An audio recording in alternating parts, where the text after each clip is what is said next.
Subscribe now and press the bell icon. Never miss an update. Arun की उम्र करीब 35 बरस की थी। उसे पैसों की वैसे तो कोई कमी नहीं थी, लेकिन कामयाब कहलाने का बहुत शौक था उसे। उसके छोटे भाई भी उससे ज्यादा तेज थे पढ़ाई लिखाई में, और नौकरियां भी बहुत अच्छी थी उनकी। और अरुण सरकारी नौकरी में हमेशा कुछ न कुछ कमाने के चक्कर में लगा रहता था। एक दिन सुबह सुबह न्यूज़पेपर के एक कोने में नीचे एक एडवर्टाइजमेंट देखा। 7 दिन में कामयाब बनना चाहते हैं, हमसे संपर्क कीजिए। और उसके नीचे एक पता दिया हुआ था। तुरंत ही ऑफिस से हाफ डे लेकर अरुण उस एड्रेस की ओर निकल पड़ा। थोड़ी दिक्कत तो हुई ढूंढने में, लेकिन कुछ 1 घंटे में अरुण उस दिए हुए एड्रेस के सामने खड़ा था। उसे लगा था कि शायद कोई बिल्डिंग होगी, बड़ा सा दफ्तर होगा, लेकिन यहां तो सिर्फ एक छोटा सा मकान था, और मकान के पीछे शायद कोई बाग बगीचा था। दरवाजे को खटखटाया तो एक बेहद मामूली से आदमी ने आंखों पे मोटे कांच का चश्मा लगाए घर का दरवाजा खोला। घर में ही पहनने वाले बनियान और पजामे में वो बाहर निकला, और अरुण ने जब उस एड के बारे में बताया तो वो आदमी मुस्कुराया और अरुण को अंदर बुला के उसे बिठाकर उसने अरुण को एक सफलता यंत्र दिया, जो कुछ भी नहीं, सिर्फ कुछ चमकीले पत्थर थे जो एक कड़े पर चढ़े हुए थे, जिस पर सोने का पानी चढ़ा था। उस आदमी ने एक बात कही, आपको एसएमएस करके रोज के राशिफल के साथ रोज की क्रियाएं भी बताई जाएंगी, उन्हें नजरअंदाज मत कीजिएगा। उस यंत्र की कीमत उस आदमी ने 5,000 रुपए बताई, और खुशी खुशी अरुण ने वो पैसे उसे दे भी दिए।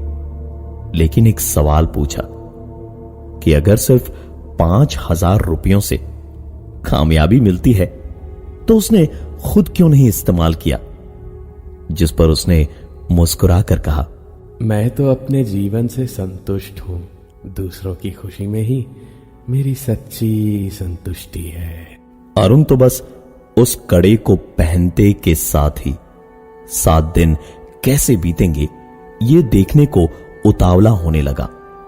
वहां से निकलकर अपने इन्हीं ख्वाबों में डूबा हुआ अरुण रास्ते में जब था तब एक एसएमएस आया। चेक किया तो एसएमएस में लिखा था, आज के दिन सड़क पर सावधानी बरतें, आपकी हानि में ही आपका लाभ छिपा है। रास्ते पर ही इस मैसेज को पढ़ते पढ़ते उसे कार से एक हल्की सी टक्कर लगी और वो गिर पड़ा। चोट कुछ खास नहीं लगी थी उसे, हल्की सी एक खरोंच दाईं आंख के पास में थी।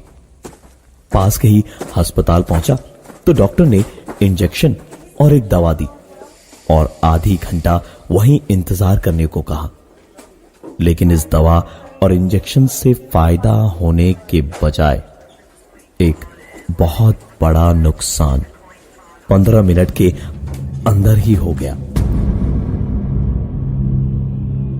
दाईं आंख के सामने धीरे धीरे अंधेरा सा छाने लगा।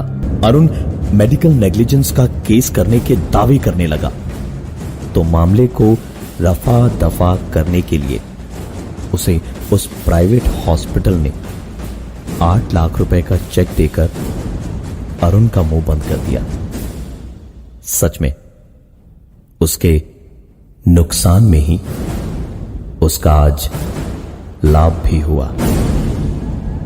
घर आके रात को अरुण ने खाना भी नहीं खाया, और सुबह ऑफिस को निकलने से पहले ही उसके पास उस दिन का एक एसएमएस आया, आर्थिक मामलों में आप पर निर्भरता घटेगी, धन लाभ भी होगा, अशुभता में शुभ खोजने से शांति मिलेगी। नाश्ते के टेबल पे बैठकर पूरा परिवार नाश्ता कर ही रहा था जब अरुण के पास एक फोन आया और उसके हाथ में पकड़ा हुआ निवाला उसके हाथ से गिर गया। होली पर घर आने को निकले उसके दोनों छोटे भाई जिस फ्लाइट से आ रहे थे वो क्रैश हो गई थी और उस प्लेन क्रैश में सारे पैसेंजर मारे गए। अरुण सबसे बड़ा बेटा था और उसी की शादी और बच्चे हुए थे।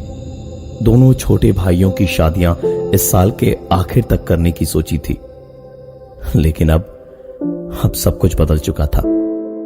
पुलिस और एयरलाइंस के कुछ चक्कर लगाने के बाद जब रात को वापस घर आया तो अरुण को खबर मिली कि एयरलाइन की ओर से और इंश्योरेंस की ओर से और सरकार की ओर से हर जगह से मिलाकर कुछ 25 लाख रुपए का हर्जाना उसे मिलेगा।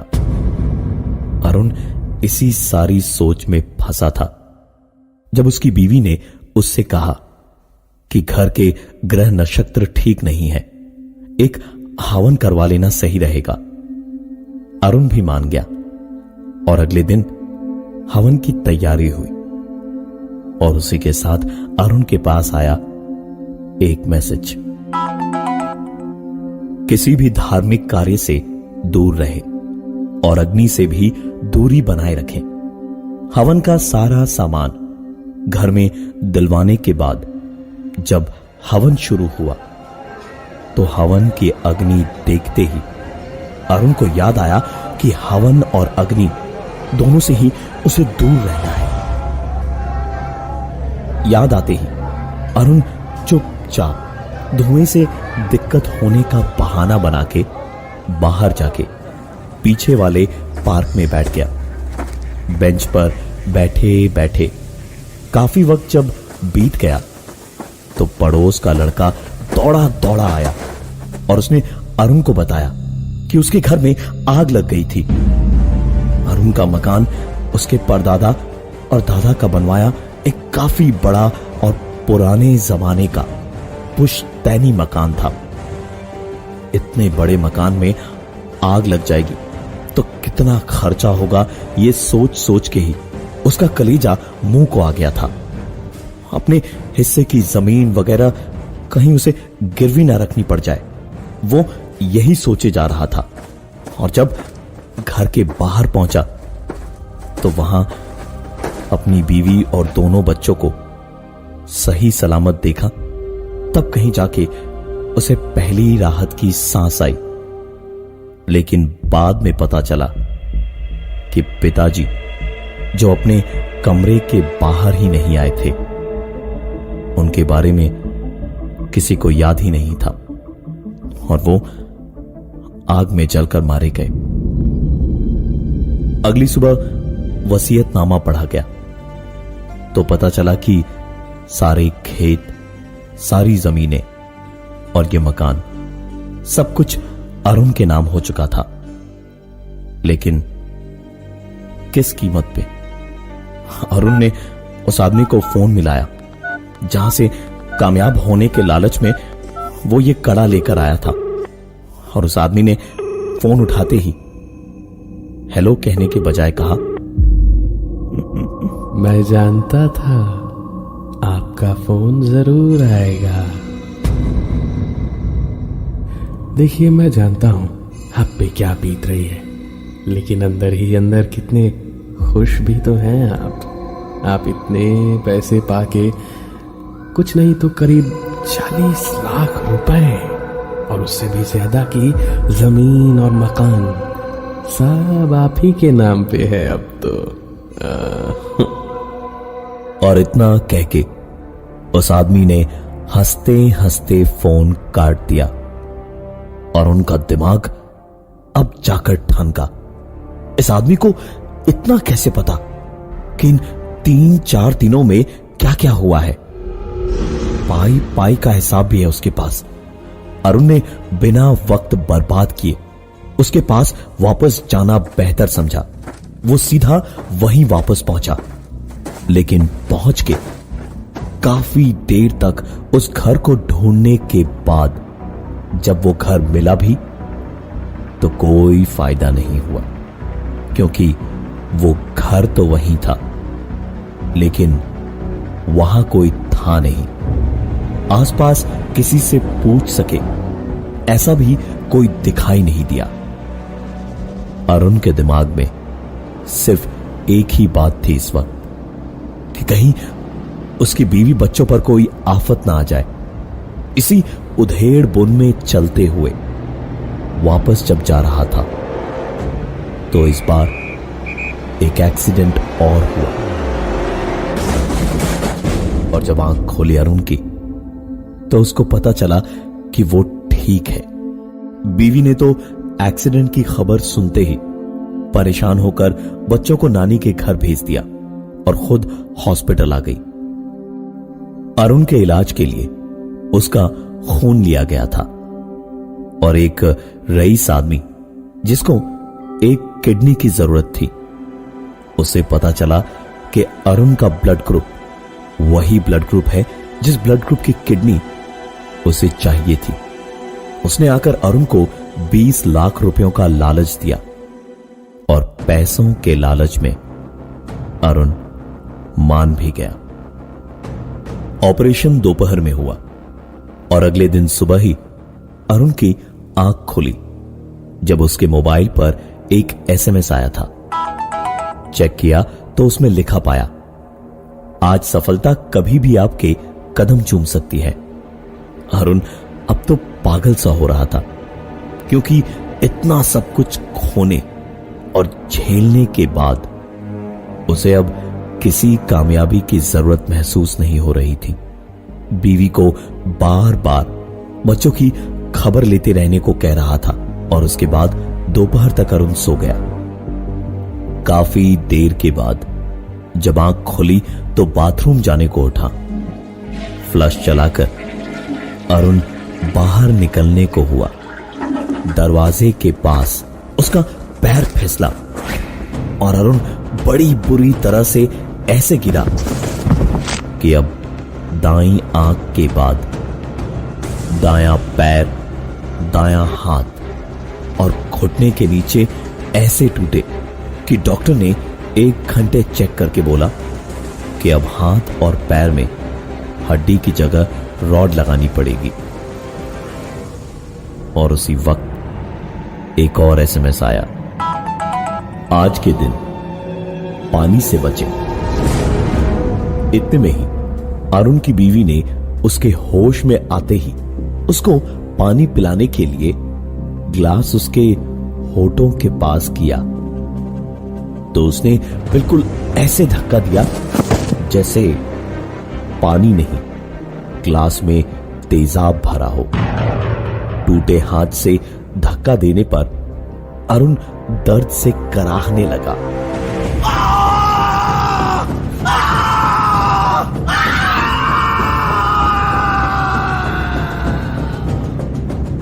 और ऐसा देख उसकी बीवी ने उस पे गिरा पानी पहुंचने को अपना आंचल बढ़ाया तो अरुण दोबारा पागल सा होके उसे धक्का देके हटाने की कोशिश करने लगा और बीवी के रोने और चीखने पे बुरी तरह झुंझला के उसने कलाई पे पहना कड़ा भी निकाल कर फेंक दिया। और कड़े के गिरते ही एक एसएमएस और आया। खोलकर पढ़ा तो उसमें लिखा था, बस यही नहीं करना चाहिए था। अब 7 दिन की कामयाबी आज 5वें दिन ही मिलेगी। बस सफेद कपड़े वालों से दूर रहें। अरुण ने वो एसएमएस पढ़ा और उसकी आंखें बड़ी बड़ी होने लगी। डर और घबराहट से उसका खून दुगनी तिगुनी रफ्तार से नसों में दौड़ रहा था। वो जोर जोर से चिल्लाने लगा, मुझे निकालो यहां से, प्लीज मुझे निकालो यहां से, माफ कर दो मुझे, नहीं चाहिए कामयाबी, नहीं चाहिए पैसा, बस मेरी जिंदगी मुझे वापस कर दो। ऐसा चीखना चिल्लाना सुन के सफेद कपड़ों में डॉक्टर और नर्स भागे भागे आए और बिस्तर पर पागलों जैसे उछल रहे अरुण को संभालने की पूरी कोशिश की। लेकिन जब अरुण काबू में नहीं आया तो डॉक्टर ने उसे पकड़वा के एक इंजेक्शन दे दिया और इंजेक्शन के असर में बेहोश होते होते अरुण ने डॉक्टर को अपनी बीवी से कहते हुए सुना, मैडम, इनको अब ऐसे आम इंसानों के बीच रखना ठीक नहीं है। ये पूरी तरह से, हमें दुख है आपको बताते हुए, लेकिन अरुण जी पूरी तरह से अपना मानसिक संतुलन खो बैठे हैं। इन्हें मेंटल वार्ड में शिफ्ट करना ही पड़ेगा। अरुण को मेंटल वार्ड में शिफ्ट किया गया और शाम को अरुण को होश आया तो उसने पाया कि उसके हाथ पैर बिस्तर से बंधे हुए थे और वो बिल्कुल हिल डुल भी नहीं पा रहा था।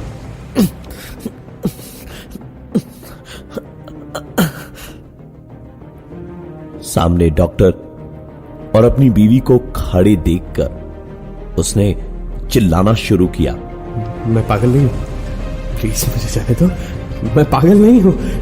देखो डॉक्टर, मेरे पास बहुत पैसा है, मैं तुम्हें माला माल कर दूंगा। देखो ना, सामने मेरी बीवी है, पूछो उससे। मैं पागल नहीं हूं, मुझे जाने दो ना, प्लीज मुझे जाने दो, मैं पागल नहीं हूं, प्लीज प्लीज मुझे जाने दो, मैं पागल नहीं। डॉक्टर ने चिल्लाते हुए अरुण के मुंह में कपड़ा ठूसा।